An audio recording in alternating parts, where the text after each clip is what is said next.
En nuestra cultura, la religión puede llegar a ser un proceso fundamental en la vida de una persona. Esto depende, claro, de la perspectiva que se tiene, que se puede desarrollar dependiendo del contexto, es decir, desde la forma en la que se introdujo a la religión o las vivencias que haya tenido con esta. En nuestra investigación, el enfoque de inducir miedo como método de persuasión en grupos religiosos, buscamos analizar cómo la iglesia utiliza este elemento que nosotros llamamos miedo para poder llamar o hacer que varios de sus miembros se mantengan activos.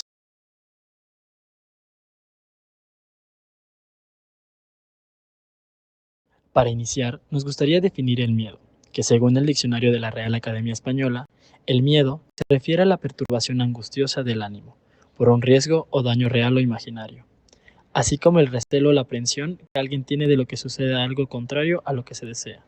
Por lo que relacionándolo a la religión, se puede generar la hipótesis de que algunos grupos pueden recurrir de manera inconsciente a métodos donde el miedo está presente para atraer o mantener a participantes dentro del grupo. Los resultados de esta investigación arrojaron que efectivamente las personas pertenecientes a grupos religiosos pueden llegar a tener miedo a ciertos temas como el castigo divino. Sin embargo, gran parte de las personas también están dentro de estas comunidades para sentirse pertenecientes, para buscar una parte de bienestar personal o el sentido de un propósito.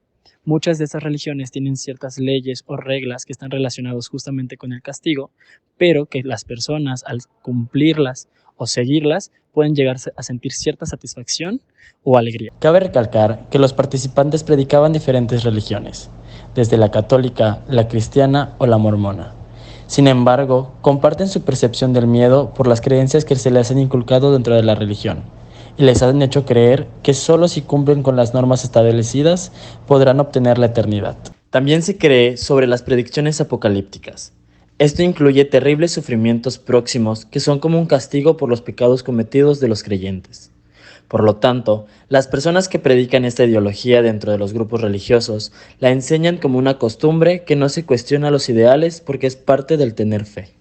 Las personas participantes de esta investigación, si bien mostraron cierta negativa a cuestionarse con respecto a temas de su religión, ya que es parte de algo que deben respetar, igual mostraron cierto interés en preguntarse ciertas cosas que son inculcadas. Y de alguna forma, esto genera interés, pero es reprimido, ya que no es algo que deben hacer. Gran parte de los participantes entrevistados fueron iniciados en la religión desde su nacimiento y por influencia de sus papás, o en todo caso, por algún suceso relevante en su vida, en donde pudieron encontrar alivio dentro de la religión.